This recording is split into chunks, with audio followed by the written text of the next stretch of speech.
देखिए, एक बहुत बड़ी साजिश थी जिसे हम लोगों ने नाकाम किया है। साजिश ये थी कि सूरत में जो कुछ हुआ था लोकसभा के चुनाव में, प्रस्तावक को अगवा कर लेना है, उसको अपने पक्ष में कर लेना है, फिर उससे बयान दिलवा देना है या विड्रॉ कर लेना है कि नहीं मैंने साइन नहीं किया था, इस तरह की बातें करके हेमंत सोरेन जी का नॉमिनेशन को कैंसिल कराने का समय रहते सूचना मिल गई कि कुछ थैली शाह लगे हुए हैं, एक दलाल किस्म के सांसद भी लगे हुए हैं और उन लोगों के द्वारा इस तरह की चीजें कराई जा रही हैं।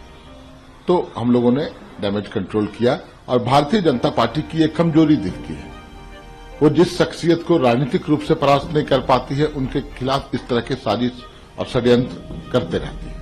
झारखंड के मुख्यमंत्री हेमंत सोरेन के प्रस्तावक मंडल मुरैनियों के भाजपा में शामिल होने पर झामुमो नेता मनोज पांडे ने कहा, यहाँ एक बड़ा षड्यंत्र था जिसे हमने सफलतापूर्वक विफल कर दिया। यह षड्यंत्र हेमंत सोरेन के नामांकन रद्द करने का था, जैसा कि सूरत में लोकसभा चुनाव के दौरान देखा गया था, जब प्रस्तावक को अगवा किया गया और उन्हें अपने पक्ष में लाने के लिए मजबूर किया गया।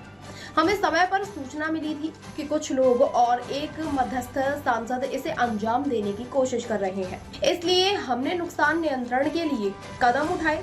हम भाजपा की कमजोरी देख सकते हैं, अगर वे किसी को राजनीतिक रूप से हरा नहीं सकते तो वे उसके खिलाफ षड्यंत्र रचते हैं, लेकिन हेमंत सोरेन ने झुकने के बजाय लड़ने का फैसला किया है। राज्य के लोग उनके साथ खड़े हैं। मंडल मुर्मू वो जेएमएम छोड़ बीजेपी का दामन थाम लिया, इसको कैसे देख रहे हैं? देखिए, एक बहुत बड़ी साजिश थी जिसे हम लोगों ने नाकाम किया है। साजिश ये थी कि सूरत में जो कुछ हुआ था लोकसभा के चुनाव में, प्रस्तावक को अगवा कर लेना है, उसको अपने पक्ष में कर लेना है, फिर उससे बयान दिलवा देना है या विड्रॉ कर लेना है कि नहीं मैंने साइन नहीं किया था, इस तरह की बातें करके हेमंत सोरेन जी का नॉमिनेशन को कैंसिल कराने का समय रहते सूचना मिल गई कि कुछ थैली शाह लगे हुए हैं, एक दलाल किस्म के सांसद भी लगे हुए हैं और उन लोगों के द्वारा इस तरह की चीजें कराई जा रही हैं। तो हम लोगों ने डैमेज कंट्रोल किया और भारतीय जनता पार्टी की एक कमजोरी दिखती है, वो जिस शख्सियत को राजनीतिक रूप से परास्त नहीं कर पाती है, उनके खिलाफ इस तरह के साजिश और षड्यंत्र करते रहती है। लेकिन हेमंत सोरेन एक ऐसा व्यक्ति जिसने लड़ना कबूल किया, झुकना कबूल नहीं किया, आज उसके साथ इस राज्य की पूरी जनता खड़ी।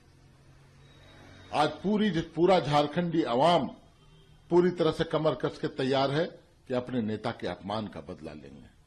ठीक है, इनके पास धनबल हो सकता है और होगा भी, क्यों नहीं, क्योंकि इलेक्टोरल बॉन्ड के माध्यम से इतनी बड़ी धनराशि, इतने बड़े घोटाले किए गए हैं, विश्व का सबसे बड़ा घोटाला निर्मला सीतारमण के पति ने भी बोला था।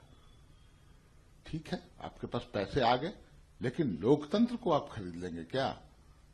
आज इस देश में न्यायपालिका भी है, हम लोगों को भरोसा है, उनके इस तरह की कवायद पर निश्चित रूप से लगाम लगेगा, अंकुश लगेगा।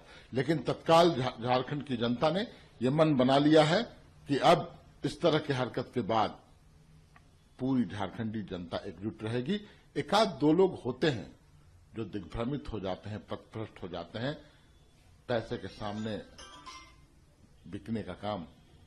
मुझे लगता है उस जो एक ट्रैप था, जो जाल फेंका, उन लोगों ने उसमें फंस गए भगत मुर्मू। अफसोस लगता है। सिद्धू कान्हू का वंशज, तो कि वंशज किन्हीं का भी रही है। सिद्धू कान्हू का नाम इतिहास में दर्ज है। सिद्धू कान्हू का फॉलोअर हम लोगों से ज्यादा कोई होगा, हमारी पार्टी के तो वो समझिए एक प्रतीक चिन्ह है। उन्हीं को देखकर, उन्हीं से प्रेरणा लेकर शिबू सोरेन जी ने संघर्ष किया और अलग झारखंड राज्य दिलवा दिया। सब कुछ सिद्धू कान्हू थोड़ी हो जाता है। उसके वंशज रहने से मात्र से ही आपका आचरण भी वैसा होना चाहिए। तो जनता सब देखती है। सर